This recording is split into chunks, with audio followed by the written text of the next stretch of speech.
Baik, Assalamualaikum warahmatullahi taala wabarakatuh. Pada petang ini kita akan melihat pula mekanisme pernafasan. Okey, pertama sekali mungkin perkataan lah yang kamu tak faham apakah itu mekanisme. Mekanisme ni maksud dia bagaimana ia berlaku, bagaimana ia berfungsi, kan? Bagaimana perkara itu berlaku. Contohnya mekanisme pernafasan ni,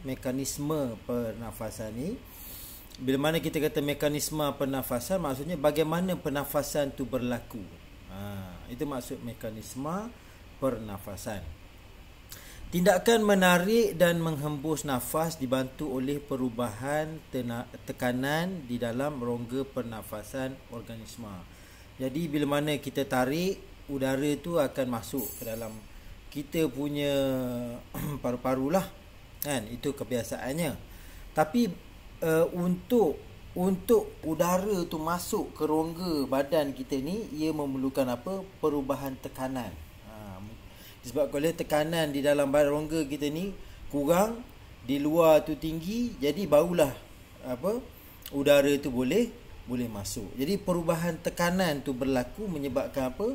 Udara boleh masuk ke dalam rongga badan kita. Okey, perubahan tekanan dihasilkan dengan memanipulasikan isi padu rongga tersebut.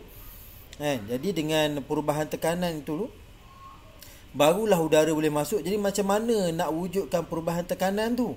Macam mana nak wujudkan perubahan tekanan udara tu dalam rongga badan? Jadi kebiasaannya struktur anatomi ataupun struktur badan tersebut, dia akan dimanipulasikan. Apa yang dia manipulasikan? Dia manipulasikan isi padu rongga tersebut. Okey, kamu tengok, apabila isi padu rongga meningkat, tekanan udara di dalam rongga menjadi lebih rendah. Okey, jadi bila mana isi padu, bila mana dia besarkan rongga tu, dia besarkan rongga badan tu, kan? Dia punya ruang dia akan terbuka jadi banyak. Jadi menyebabkan tekanan udara tu menjadi rendah. Ini kita belajar dalam fizik, kan? Macam kamu belajar dalam hukum Boyle, tak silap saya, kan? Kamu tengok, ingat balik, kan? Bila mana isi padu dibesarkan, kan? Apa jadi pada tekanan? Ingat balik, kan?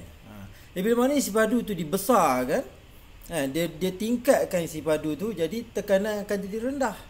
Bila mana tekanan jadi rendah, maka tekanan di rongga tu lebih rendah berbanding tekanan udara yang berada di atmosfera, di luar, kan? Di luar, di kawasan hidung kita ni, kan? Tekanan udara di situ jadi lebih tinggi, kan? Di bahagian luar jadi lebih tinggi, manakala di dalam akan jadi lebih rendah. Jadi bila mana ini berlaku, udara di atmosfera akan dipaksa masuk ke dalam rongga badan. Itu yang berlaku sebenarnya. Apabila isi padu rongga menurun, tekanan udara di dalam rongga menjadi lebih tinggi berbanding tekanan udara atmosfera, jadi udara akan dipaksa keluar. Jadi bila mana dia kecilkan isi padu tu, bila mana isi padu dikecilkan, kan?